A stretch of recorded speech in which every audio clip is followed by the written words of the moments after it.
പ്രവാസികൾക്കിടയിൽ പ്രത്യേകിച്ച് ഇന്ത്യക്കാർക്കിടയിൽ ഹൃദയാഘാതം മൂലമുള്ള മരണം വർദ്ധിച്ചു വരികയാണെന്നും ഇത് ആശങ്കപ്പെടുത്തുന്ന കാര്യമാണെന്നും സാമൂഹ്യ പ്രവർത്തകൻ സുരേഷ് കുമാർ അഭിപ്രായപ്പെട്ടു.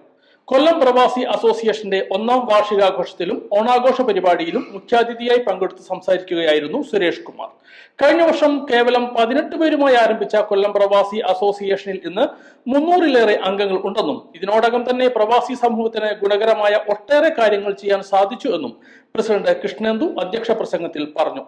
വ്യക്തികളിൽ നിന്നും കുടുംബത്തിലേക്കും സമൂഹത്തിലേക്കും അതുവഴി നാടിനും ഉപകാരമാകുന്ന കാര്യങ്ങൾക്കാണ് കൊല്ലം കൂട്ടായ്മയുടെ ലക്ഷ്യമെന്നും ഒമാനിലെ മുഴുവൻ പ്രവാസി സമൂഹത്തെയും ഉൾക്കൊള്ളാൻ സംഘടനയ്ക്ക് സാധിക്കുമെന്നും ജനറൽ സെക്രട്ടറി ഷഹീർ അഞ്ചൽ പറഞ്ഞു. ഹഫ ഹൗസ് ഹോട്ടലിൽ നടന്ന ചിങ്ങനിലാവ് എന്ന ആഘോഷ പരിപാടിയിൽ മാവേലി വരവേൽപ്പ്, ചാക്യാർകൂത്ത് എന്നിവയുടെ അകമ്പടിയോടുകൂടിയാണ് ആരംഭിച്ചത്. വിശിഷ്ടാതിഥികളും ഭാരവാഹികളും ഭദ്രദീപം കൊളുത്തി പരിപാടി ഉദ്ഘാടനം ചെയ്തു. പ്രസിഡന്റ് കൃഷ്ണേന്ദു സുരേഷ് കുമാറിനെ പൊന്നാട ചാർത്തി ആദരിച്ചു. ഇന്ത്യൻ സോഷ്യൽ ക്ലബ് സാമൂഹികക്ഷേമ വിഭാഗം secretary PTK Shameer, Indian school board അംഗം നിതീഷ് എന്നിവർ ആശംസകൾ നേർന്നു. ട്രഷറർ ജാസ്മിൻ പരിപാടിക്ക് നന്ദി പറഞ്ഞു.